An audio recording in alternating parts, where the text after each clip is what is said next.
Aleluia. Quem está na projeção, Bela? Coloca aí para mim, 1 Pedro 3,15. Boa noite, queridos, a graça e paz. Obrigado.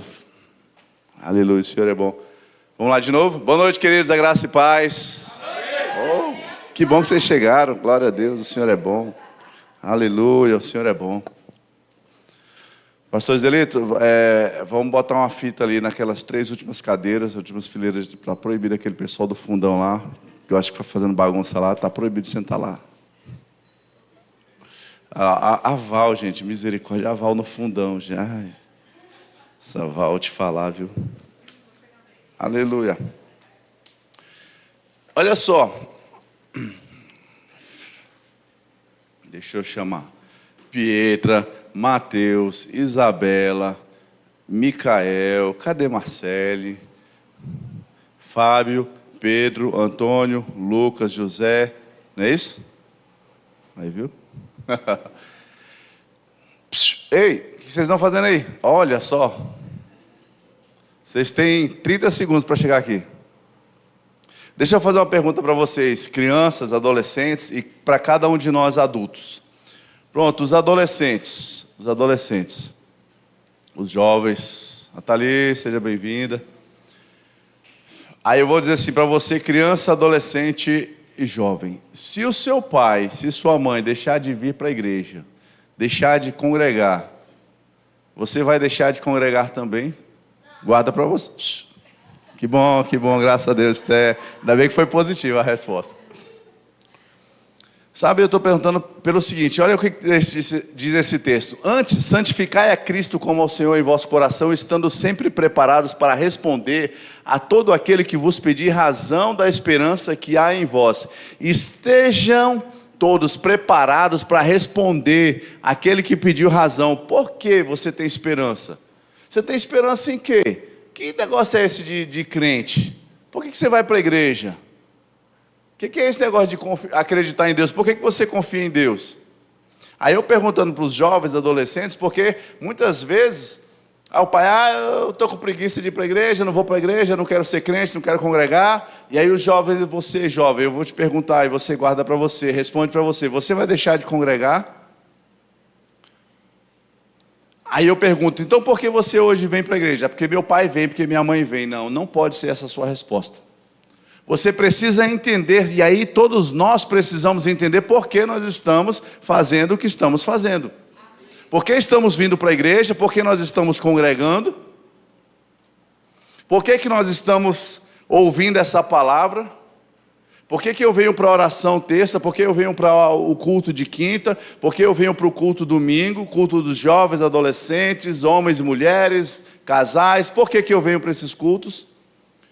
Porque eu preciso ouvir a palavra de Deus, porque eu preciso entender a palavra de Deus, porque eu preciso conhecer o Senhor.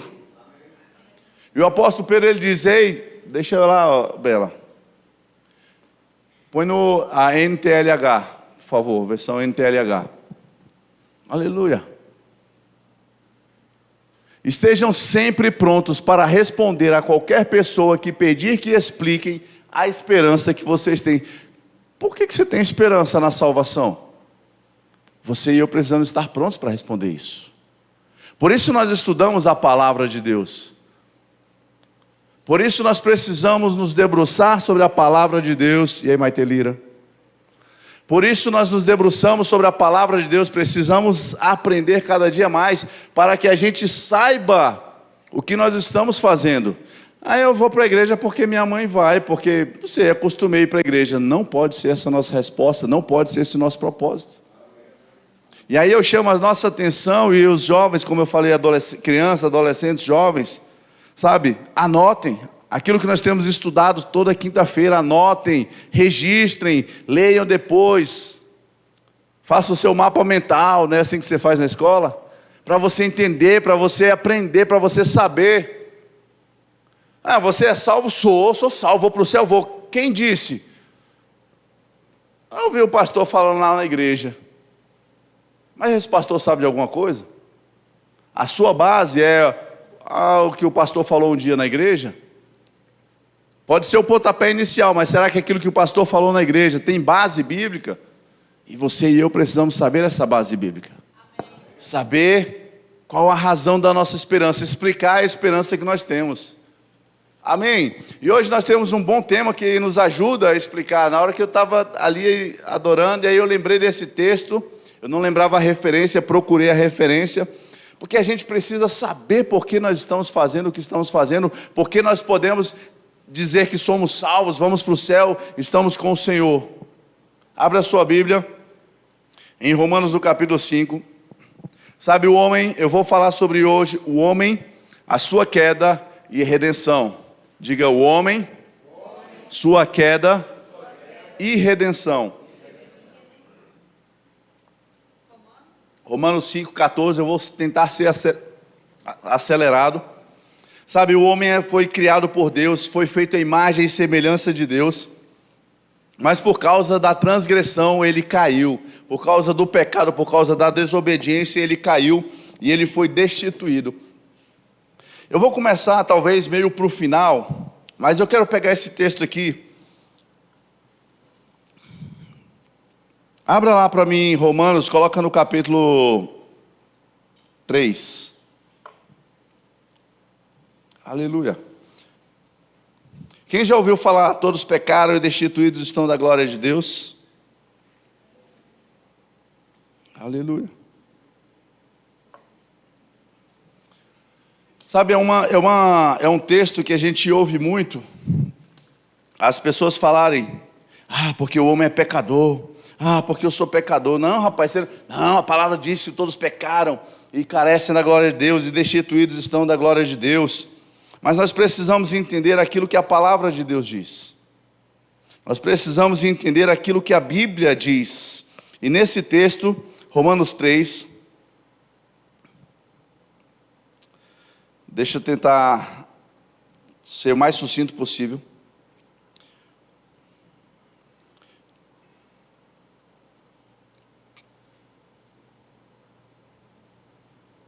Romanos capítulo 3, a partir do verso 11 diz: não há quem entenda, não há quem busque a Deus, todos se extraviaram, a uma se fizeram inúteis, não há quem faça o bem, não há nenhum sequer. Olha só o que está dizendo o apóstolo Paulo, está dizendo, não há quem faça o bem, não há nenhum sequer. E nós temos visto dentro das igrejas, muitas pessoas se apegando a isso, dizendo, quem sou eu diante de Deus? Eu sou um pobre, miserável.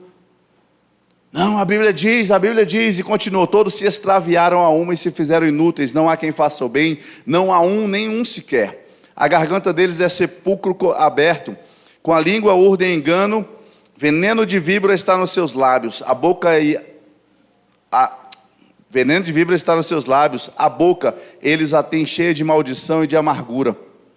São seus pés velozes para derramar sangue nos seus caminhos, há destruição e miséria. Desconheceram o caminho da paz, não há temor de Deus diante dos seus olhos. Ora, sabemos que tudo que a lei diz, aos que vivem na lei o diz para que se cale toda a boca e todo mundo seja culpável diante de Deus. Está falando da lei. Visto que ninguém será justificado diante dele por obras da lei, em razão de que pela lei vem o pleno conhecimento do pecado. Aí vem agora o 21, mas agora sem lei se manifestou a justiça de Deus, testemunhada pela fé e pelos profetas. Justiça de Deus mediante a fé em Jesus Cristo para todos e sobre todos os que creem. Porque não há distinção, pois todos pecaram e carecem da glória de Deus. Aí as pessoas leem esse texto e está vendo? Todos pecaram e carecem da glória de Deus. É verdade, só que por que a gente muitas vezes não continua lendo o texto? Todos pecaram e carecem da glória de Deus, é o verso 23. Agora o 24 diz, sendo justificados gratuitamente por sua graça, mediante a redenção que há em Cristo Jesus. É verdade, o homem errou, o homem pecou, e a Bíblia diz que todos pecaram à imagem de Adão, e todos pecaram e carecem da glória de Deus, mas agora, continuando a ler a Bíblia nos mostra que fomos justificados por meio de Cristo Jesus, a quem Deus propôs do seu sangue como propiciação mediante a fé, para manifestar a sua justiça por ter Deus, na sua tolerância, deixado impunes os pecados anteriormente cometidos. Pela fé. Por meio da fé em Cristo Jesus nós fomos justificados. Por que você não é pecador? Se alguém te chamar para você, disser para você, por que você não é um pecador mais? Você vai na igreja e agora diz que você não é pecador, porque eu não vivo na prática do pecado. Ah, mas a Bíblia diz que todos pecaram e foram destituídos e carecem da glória de Deus. Mas nós fomos justificados pela fé em Cristo Jesus. Aqueles que creem.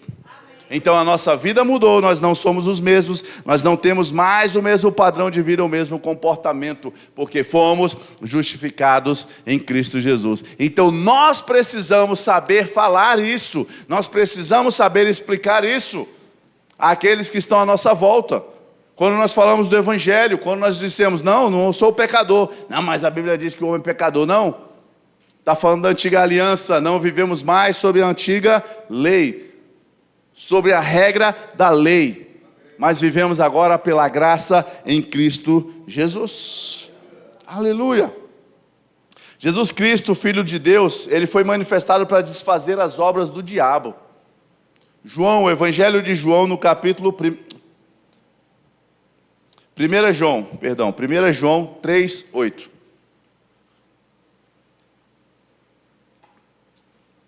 Aquele que pratica o pecado procede do diabo, porque o diabo vive pecando desde o princípio. Para isso se manifestou o Filho de Deus. 2 pontos. Para quê que se manifestou o Filho de Deus? Para destruir as obras do diabo. Foi para isso que se manifestou o Filho de Deus, para destruir as obras do diabo. Então Jesus não veio aqui para fazer graça, Jesus não veio aqui para fazer história, não veio aqui para ser apenas uma pessoa relevante no mundo, e uma pessoa que teria um livro maravilhoso, best-seller vendido, falando sobre ele. Não, Jesus veio para desfazer as obras de Satanás. Agora nós precisamos entender que nós fomos chamados por Ele, capacitados por Ele, e recebemos a autoridade dEle para destruir as obras de Satanás. Nós não somos aquele miserável, pobre, cego e nu. Não somos aquele homem pecador, ai de mim, o verme de Jacó. Não, você é filho. Você é filho. Quando você entregou a sua vida para Jesus, você passou a ser filho, você foi redimido do pecado. E a salvação, Efésios capítulo 2, verso 8, é um dom de Deus. A salvação é um dom de Deus, não é por merecimento meu, merecimento seu. Porque pela graça sois salvos, pela graça, não foi por causa da sua obra, não foi porque você é tão bonzinho. Você nunca xingou, nunca brigou na escola, nunca brigou na rua, você é tão legal, então Deus vai te salvar. Não, não é por causa das nossas obras, porque ai de nós se fôssemos medidos por Deus pelas nossas obras. Mas é pela graça dEle, pela graça, pelo favor dEle, nosso favor.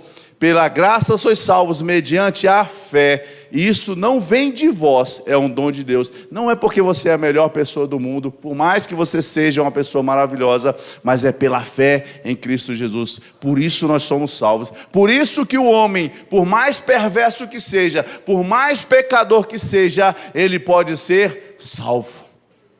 Porque se ele entender aquilo que Cristo Jesus fez por ele, se ele entregar a vida dele a Jesus, por meio da fé, crendo em Cristo Jesus, na sua morte, no seu sacrifício, na sua ressurreição, ele será salvo.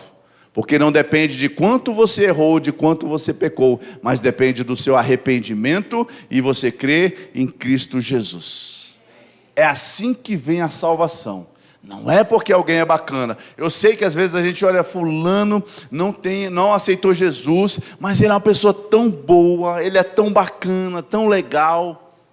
Como é que pode? Assim como não é a pessoa por ser muito legal que ela vai ser salva, não é a pessoa por ser perversa, malvada, pecadora, que ela não possa ser salva. Mas é quando nós recebemos a Cristo Jesus e somos redimidos. Sabe, Gênesis capítulo 1, verso 26. Amém? Posso?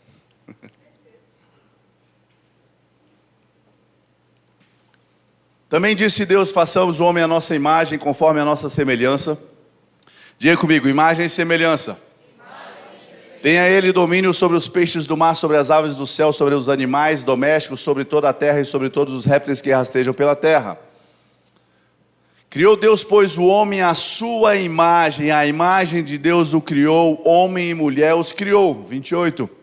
E Deus os abençoou e lhes disse: sede fecundos, multiplicai-vos, enchei a terra e sujeitai-a, dominai sobre os peixes do mar, sobre as aves dos céus e sobre todo o animal que rasteja pela terra. Criou, põe o 27, por favor. Criou, pois, Deus o homem à sua imagem, a imagem de Deus o criou, homem e mulher os criou. Sabe que você e eu fomos criados à imagem e semelhança de Deus? Precisamos entender isso. Deus é um Deus trino, ou triuno, Pai, Filho, Espírito Santo. Da mesma forma, com o mesmo conceito, nós fomos criados: corpo, alma e espírito.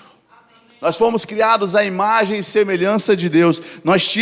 O homem tinha um relacionamento com Deus.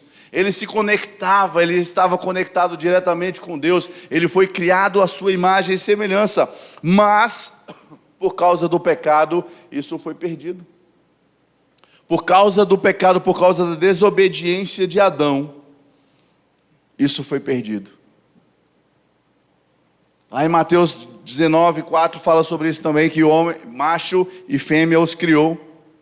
E aí eu quero trazer as 3 dimensões do homem. Você fala: eu já conheço. Anote para você saber, anote para você revisar, anote para você estudar sobre isso. O homem é um ser em 3 dimensões: espírito, alma e corpo.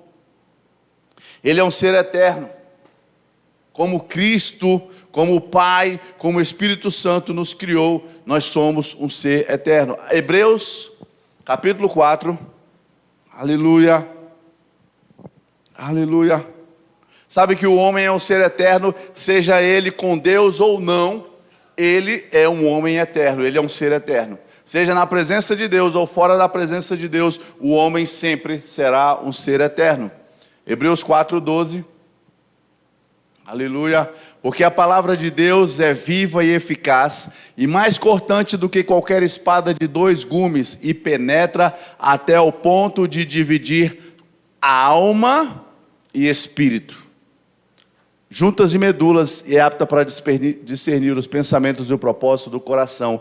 Ela é poderosa para penetrar e dividir alma e espírito, ou seja, são coisas diferentes. Alma e espírito. E nós não precisamos nem dizer corpo, que nós temos um corpo. É visível, esse é o mais fácil da gente saber, a gente perceber, porque nós estamos vendo. Mas existe a alma e o espírito. 1 Tessalonicenses, capítulo 5, verso 23.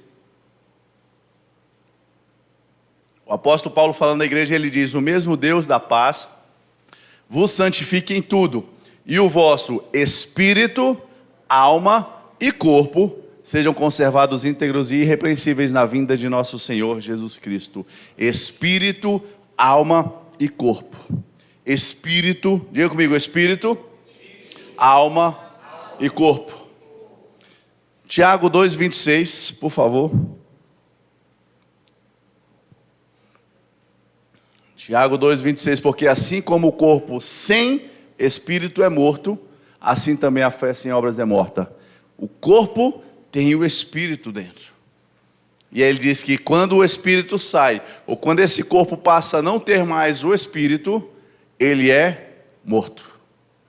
Amém? Depois você abre lá, anota aí Jó 32:8, vai falar também sobre isso. E o espírito é a nossa consciência que nos traz relacionamento, conexão com Deus. O espírito é o canal pelo qual nós nos comunicamos com Deus. Sabe aquela ouvir a voz de Deus aqui? Sabe quando você fala e o Espírito comunica algo ao seu coração? Não é porque você ouviu com esse ouvido natural, que você ouve o barulho do carro passando lá fora, mas é com aquela percepção espiritual, aquele ouvido, discernimento espiritual. É assim que nós nos comunicamos com Deus. É assim que nós ouvimos a voz de Deus. A nossa alma é o nosso intelecto. são as nossas emoções, é a nossa razão, o nosso racional. O nosso racional e o nosso intelectual, o nosso emocional. Está tudo dentro da alma. Porque na alma você está mais alegre, por alguma razão você está triste, está mais ansioso, está mais angustiado. Tudo isso está dentro da sua alma. E interessante que o rei Davi diz: por que te abates, ó minha alma? Por que te afliges dentro de mim? A alma está aqui, irmãos. E nós precisamos, é tão importante a gente entender isso, porque você já teve uma percepção, ou experiência de, às vezes, você acordar e parece que você está triste. Parece que você amanheceu aquele dia triste. E se nós não entendermos, não percebermos, não soubermos identificar, ou distinguir, separar espírito, alma e corpo, a gente vai dizer assim: hoje eu estou triste. Hoje as coisas parecem tão ruins. Hoje eu estou com a percepção de que nada vai... nem deveria ter saído da cama. Né? Já ouviu essa expressão? Só que quando nós entendemos, queridos, quem nós somos, nós sabemos que nós não somos a alma. Nós somos espírito, e no espírito nós fomos recriados em Cristo Jesus. No espírito nós fomos redimidos do pecado.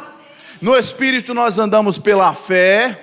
E nós não vamos ser deixados levar pela alma, por aquela tristeza que talvez você amanheceu dentro de você com aquela tristeza. É aí que o seu espírito precisa ser dominante. E você vai dizer: não, que isso, que tristeza é essa? Eu não tenho motivo para estar triste. Está tudo bem, eu dormi bem, acordei bem, mas não sei por que não, eu vou me levantar, vou me posicionar de forma diferente, vou repreender esse espírito de tristeza. E a gente não vai deixar a alma nos dominar. A alma, ela tem o seu lugar? Tem. Ela tem a sua importância? Tem. A alegria, a tristeza são emoções que nós temos, estão na nossa alma. Mas nós não podemos deixar nada disso nos dominar. E por isso que quando nós entendemos que somos um espírito, nós não somos aquela emoção, nós nos posicionamos, ainda que parece que o dia vai ser difícil, o dia vai ser ruim, mas nós nos levantamos e falamos a palavra de Deus, confessamos a palavra de Deus e nos alegramos por dentro. E aí aquela tristeza, aquele sentimento, às vezes parece até um vazio, um sentimento, você fala: não sei, parece que aconteceu, sabe, você fala assim: parece que eu perdi alguém. Parece que alguém está doente, parece que eu estou com um problema sério dentro de casa, aquela percepção, e você olha em volta e fala: não tem nada disso, não aconteceu nada disso. E aí a gente se levanta por dentro, se levanta com ousadia, e é aí que às vezes a gente precisa estar atento, irmãos, e falar: Senhor, o que está acontecendo? Vou tirar um tempo de oração em outras línguas. Eu não sei o que está acontecendo, não sei porquê, não sei se é por causa de alguém. Às vezes é a hora da gente orar. Orar ao Senhor. Mas essa é a percepção espiritual que nós devemos ter em relação à nossa alma. E não deixar a alma dominar. E o corpo é o que a gente mais tem facilidade. A percepção, o contato com as coisas físicas e naturais. Então nós somos triuno, como Deus ali, espírito, alma e corpo. Amém? Então entenda isso, guarde no seu coração e não deixe que a sua alma te domine. Amém? Aleluia. Inclusive quando você ficar bravo, quando você ficar nervoso, se quiser falar, domina a alma, aquieta-te. Aquieta-te. Aleluia. Gênesis no capítulo 3, a partir do verso 1. Quero falar rapidamente sobre a queda do homem e os seus efeitos.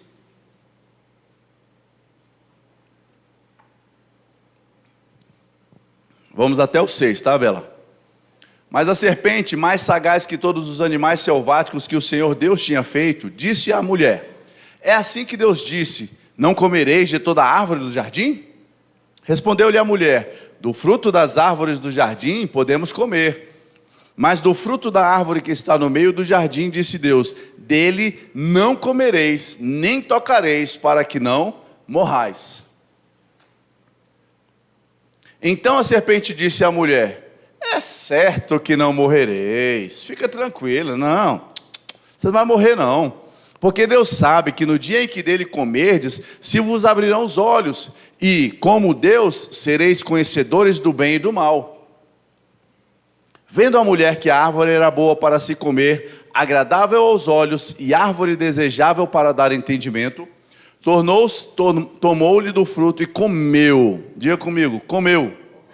E deu também ao marido e ele comeu. 7. Abriram-se então os olhos de ambos e, percebendo que estavam nus, coseram folhas de figueira e fizeram cintas para si. 8. Quando ouviram a voz do Senhor Deus, que andava no jardim pela viração do dia, esconderam-se da presença do Senhor Deus, o homem e sua mulher, por entre as árvores do jardim. Olha só, não comereis dele, nem tocareis, para que não morrais. O próprio Deus já tinha alertado, o próprio Deus já tinha falado com o homem: não comam dessa árvore, não comam desse fruto, porque o dia que comeres, certamente morrereis. No dia que comeres, certamente morrereis. Gênesis capítulo 2, verso 16. Aleluia. E o Senhor Deus lhe deu esta ordem: de toda árvore do jardim comerás livremente.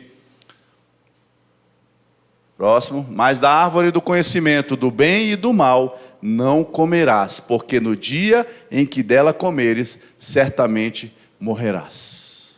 E nós sabemos a história, nós sabemos por meio da palavra de Deus que Adão e Eva comeram aquele fruto, desobedeceram a Deus, mas a gente olha e, naturalmente, eles não morreram. Fisicamente, eles não morreram, porque essa morte aqui, essa morte por causa da desobediência a Deus, era uma morte espiritual. E a Bíblia diz que os olhos deles foram abertos, aquela inocência que o homem tinha foi perdida. E aí eles perceberam que estavam nus, eles tiveram vergonha e eles usaram folhas para se cobrirem. E quando Deus, na viração do dia, chegou para conversar com eles, ter aquele bate-papo no final do dia, eles se esconderam do próprio Deus. E Deus perguntou: Adão, onde é que você está? Cadê você, Adão? Cadê você, Eva? Não estou achando vocês. Mas não é que Deus não soubesse o lugar físico que eles estavam, mas Deus já não percebia Adão naquela atmosfera espiritual, naquela atmosfera onde ele estava ligado e conectado com o próprio Deus, porque Adão e Eva haviam morrido espiritualmente, eles já não tinham mais essa ligação, essa conexão com o próprio Deus. Então a morte espiritual foi a principal causa, o principal impacto da desobediência de Adão e de Eva. E a Bíblia diz que essa morte passou para todos os homens. 1 Coríntios, no capítulo 15, verso 21,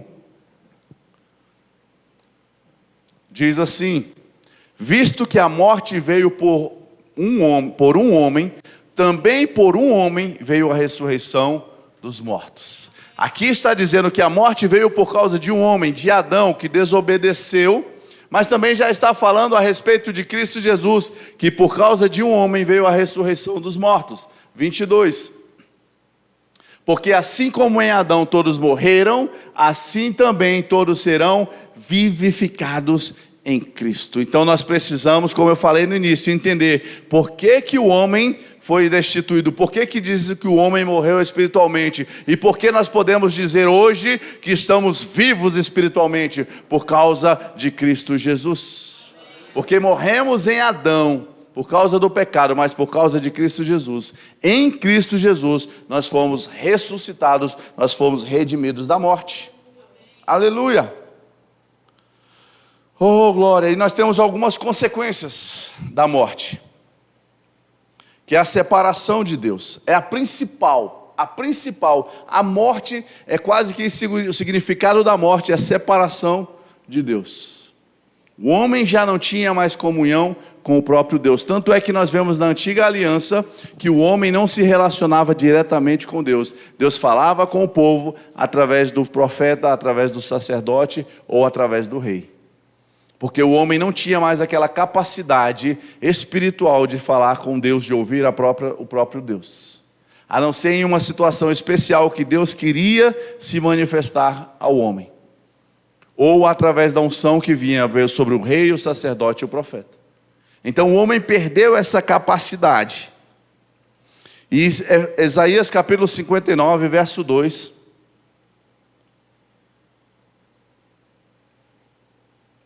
Nós vamos ver o efeito dessa morte, ou os aspectos da morte. Existem 3 aspectos da morte: a morte espiritual, a morte física e a morte eterna.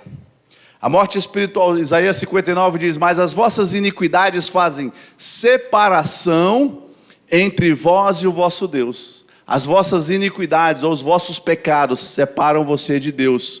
Os vossos pecados encobrem o seu rosto de vós, para que vos não ouça.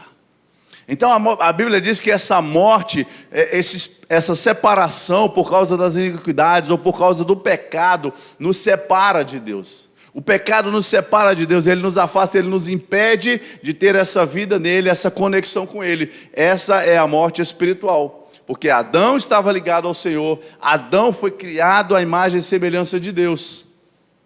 E a Bíblia diz que Deus é espírito. E Adão, ele estava ligado a Deus em espírito, mas ele morreu por causa do pecado. Essa é a primeira morte, a morte espiritual. A segunda morte é a morte física. Coloca lá primeiro Efésios, por favor. Efésios capítulo 2. Veja se é o verso 1. Efésios 2. Ele vos deu vida, estando vós mortos nos vossos delitos e pecados. Nós estávamos mortos nos nossos delitos, nos nossos pecados. E a palavra diz que Jesus nos deu vida. 2, continua. Nos quais andastes outrora. Diga, andei. Não ando mais. Segundo o curso deste mundo, segundo o príncipe da potestade do ar, do espírito que agora atua nos filhos da desobediência. Então existe um espírito que atua nos filhos da desobediência. Existe um espírito que atua naqueles que não têm obedecido a Deus, não têm obedecido às suas instruções, aos seus ensinamentos. Verso 3. Entre os quais também todos nós andamos outrora, segundo as inclinações da nossa carne. Diga comigo, andamos. Passado, fazendo a vontade da carne e dos pensamentos. E éramos. Amém? Éramos, passado, por natureza, filhos da ira, como também os demais. Então a morte, o pecado, ele causa separação, ele causa morte espiritual. E aí em Tiago, no capítulo 2, verso 26, fala a respeito da morte física. Tiago 2, 26, porque assim como o corpo sem espírito é morto, assim também a fé sem obras é morta. Então, assim como o corpo sem espírito é morto, aqui está falando da morte física, a morte do corpo. O corpo de Adão não foi criado para morrer. Adão não foi criado para morrer, mas por causa do pecado, a morte entrou. E inclusive Deus disse, vamos ter que mandar Adão para fora do jardim, para que ele não coma da árvore ou do fruto da vida, e ele viva para sempre. Porque ele não poderia, ou Deus não queria que o homem vivesse eternamente naquela condição de pecado. Ele tinha um plano em Cristo Jesus de restaurar o homem e a sua comunhão com Deus. E se Adão comesse aquele fruto da árvore da vida, ele viveria eternamente. Isso não poderia ser executado. Não haveria a morte, a redenção e a ressurreição do homem em Cristo Jesus. Amém? E a morte eterna.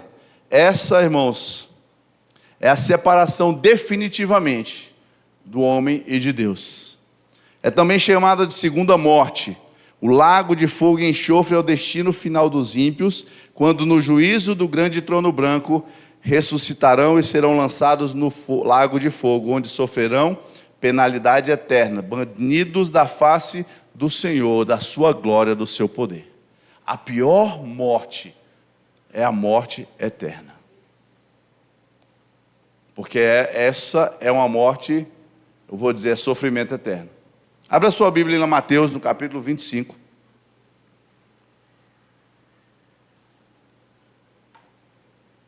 Evangelho de Mateus, capítulo 25, verso 41.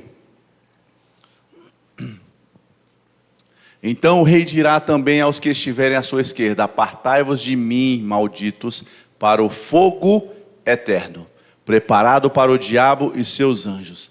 Percebe, irmãos, que o fogo eterno, o lago de fogo e enxofre, o sofrimento eterno não foi feito para o homem. Não foi feito para o homem, foi preparado para o diabo e os seus anjos, aqueles que se rebelaram contra Deus. Mas porque o homem se rebelou contra Deus, ele será lançado no lago de fogo e enxofre. Por causa do seu pecado, por causa da sua desobediência a Deus. Mas graças a Deus que nós já recebemos o perdão em Cristo Jesus, amém?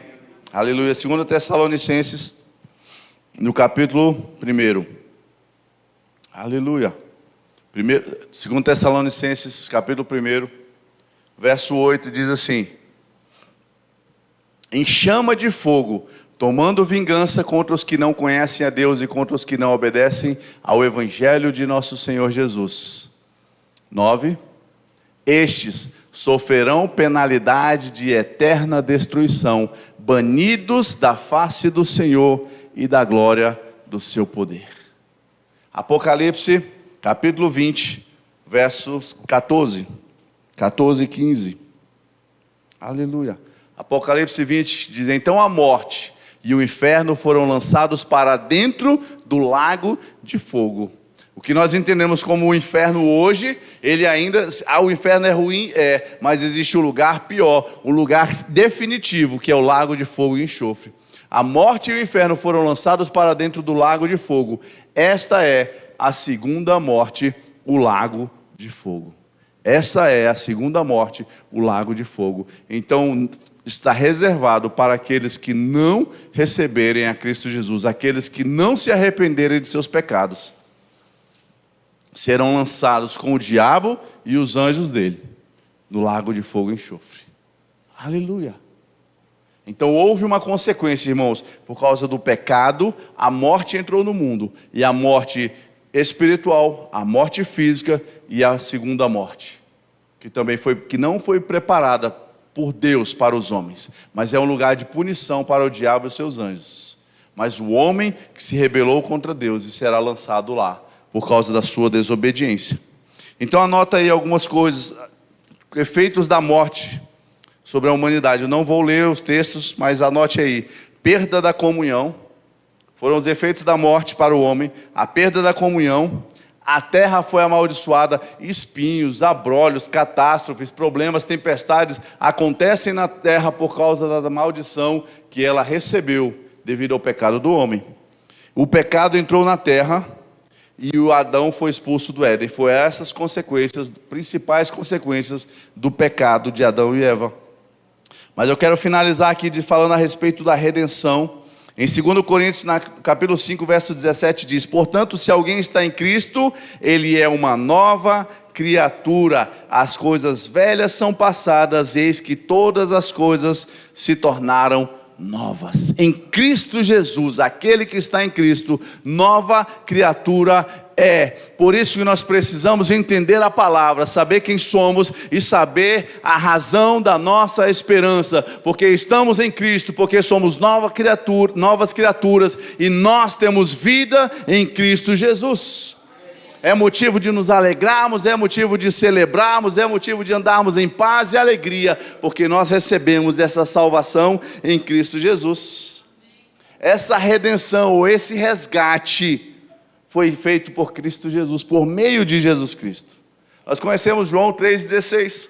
Porque Deus amou o mundo de tal maneira que deu o seu único Filho, para que todo aquele que nele crê não seja lançado no lago de fogo e enxofre, não sofra a morte eterna, não pereça, mas tenha a vida eterna. Não a morte eterna, mas agora a vida eterna. É a redenção que nós recebemos em Cristo Jesus. Por isso essa convicção, por isso essa segurança que nós temos.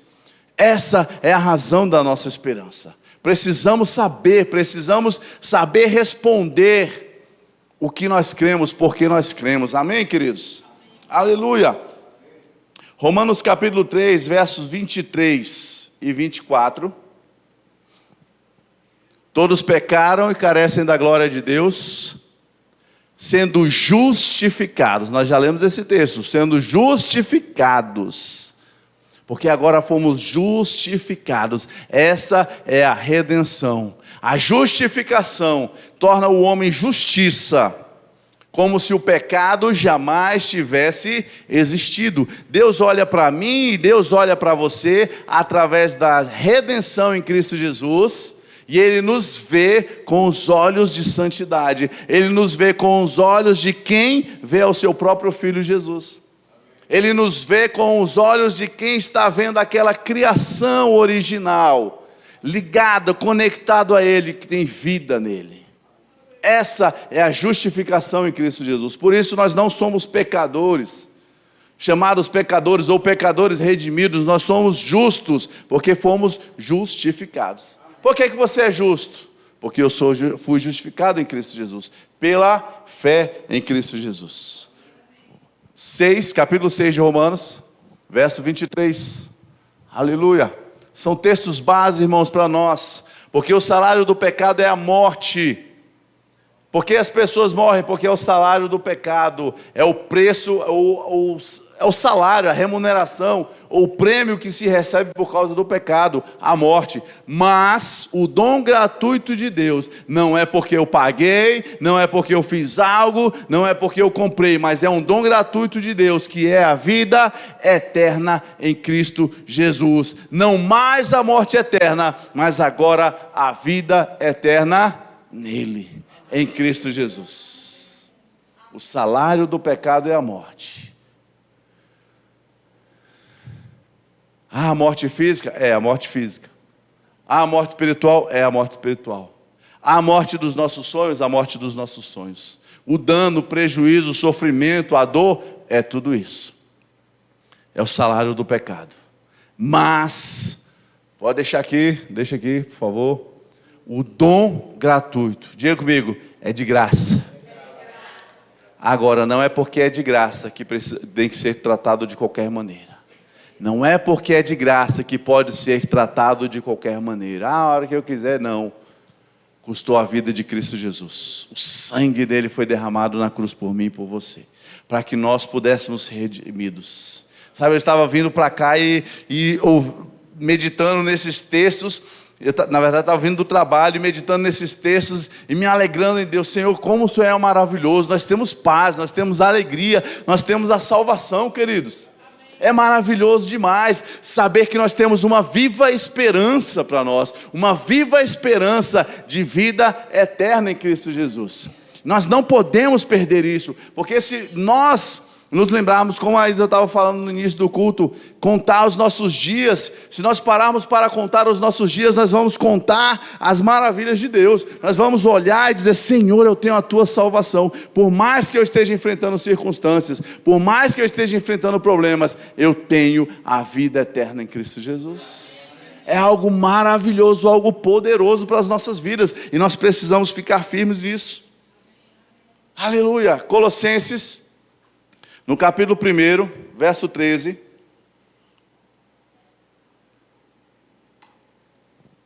Ele nos libertou do império das trevas e nos transportou para o reino do Filho do seu amor.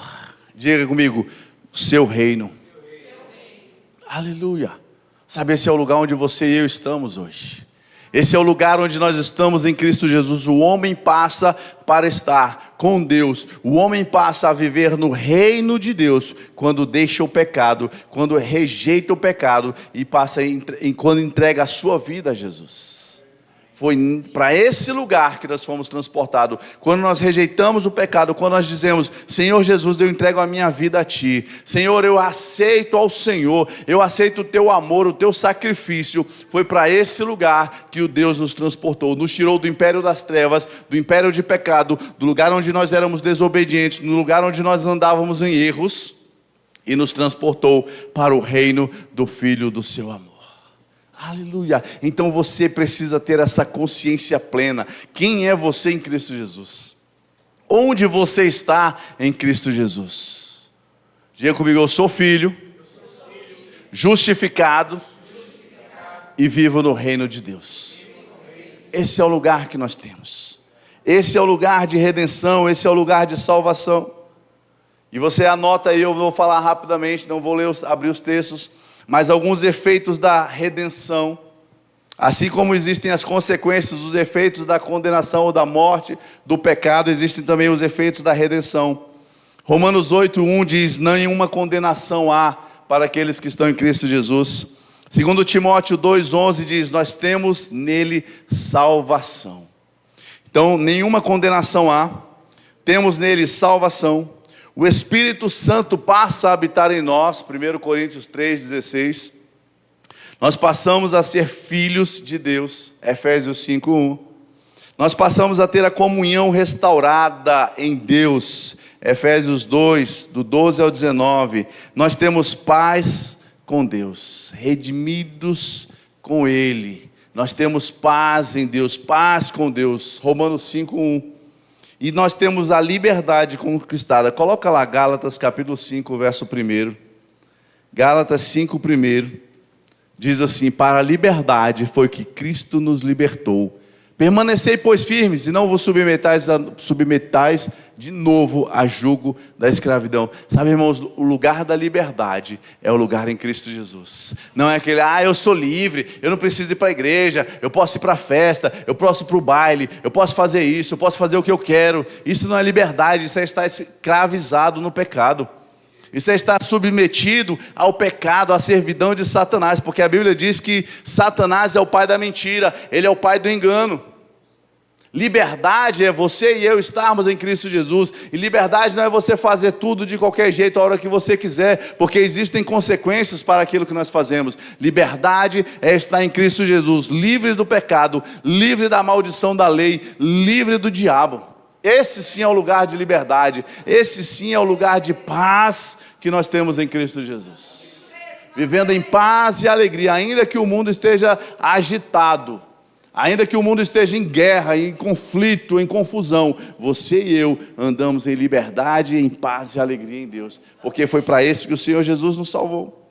E fomos feitos também justiça em Deus, 2 Coríntios 5:21, e promessa de uma redenção no nosso corpo. Filipenses capítulo 3, verso 20. Promessa de uma redenção futura no nosso corpo. Aleluia. Good? Filipenses 3, 20. Pois a nossa pátria está nos céus, de onde também aguardamos o Salvador, o Senhor Jesus Cristo. 21. O qual transformará o nosso corpo de humilhação para ser igual ao corpo da sua glória, segundo a eficácia do poder que ele tem de até subordinar a si todas as coisas. Serei sucinto nessa explicação, mas o nosso corpo será transformado em um corpo de glória, e nós teremos aquele corpo glorificado como o próprio Jesus hoje tem. O corpo de Cristo Jesus, ele não foi sepultado, ele não ficou retido na terra, ele não sofreu a decomposição, mas ele foi transformado, ele foi glorificado. E lá em Tessalonicenses diz um piscar de olhos. No abrir e fechar de olhos, nós seremos arrebatados e teremos o nosso corpo mortal transformado. E assim nós estaremos face a face com o Senhor. Aleluia, é maravilhoso, irmão, saber aquilo que Deus fez por nós através de Cristo Jesus, saber da redenção da nossa alma, redenção da nossa vida, redenção daquela vida de pecado que um dia nós vivemos, e podemos dizer agora, somos filhos de Deus, e nós temos uma esperança de vida eterna em Cristo Jesus. Aleluia. Vou finalizar com Hebreus, capítulo 9, verso 11 diz: mas Cristo, ao vir como sumo sacerdote das coisas boas que haviam de vir, por meio de um tabernáculo maior e mais perfeito, diga comigo, mais perfeito, não feito por mãos, isto é, não desta construção, nem pelo sangue de bodes nem novilhos, mas por seu próprio sangue, entrou uma vez por todas no santo lugar, tendo obtido eterna redenção para nós. O próprio Jesus obteve eterna redenção para nós. E por isso nós hoje nos alegramos nele. Por isso hoje nós podemos ficar em pé.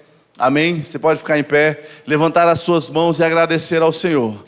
Agradecer a Ele pela vida eterna que você tem nele. Agradecer a Ele porque você foi livre do pecado e o pecado não te domina. O pecado não pode mais dominar a sua vida. Você não está mais sujeito ao pecado. Você não será mais dominado pelo pecado. Mas você viverá uma vida plena em Cristo Jesus, porque Ele te deu a plena capacidade de viver uma vida de santidade. Pai, nós te agradecemos, Pai, bendizemos ao teu santo nome. Exaltamos a Ti, Tu és grandioso, maravilhoso. Nós te damos graças por Cristo Jesus. Bendizemos ao Teu santo nome por Cristo Jesus. Obrigado pelo Teu amor, Pai, de entregar o Teu único Filho para morrer por nós, para nos trazer redenção, para nos restaurar a comunhão com o Senhor.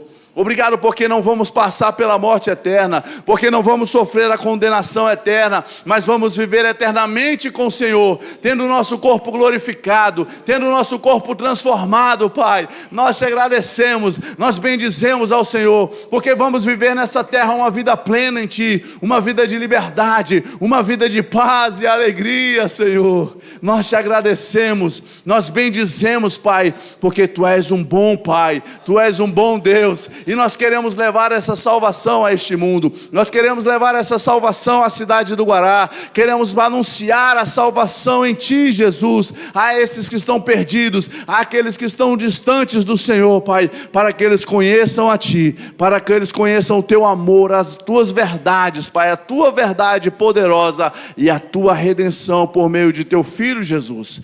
Graças te damos, Pai, por ousadia para levar essa palavra e sermos testemunhas vivas do amor de Cristo, do Teu amor, Pai, e do Teu Espírito que habita em nós. Nós te glorificamos, te agradecemos, Pai, e pedimos a Ti, Espírito Santo, que cada dia seja reacendido em nosso coração esse entendimento, essa compreensão e essa alegria de sabermos que somos filhos de Deus, de sabermos que fomos restaurados, santificados, transformados e podemos ter uma vida plena no Senhor, Pai. Nós te bendizemos, Pai, nós te damos graças, te adoramos em nome de Cristo Jesus. Amém, amém, amém.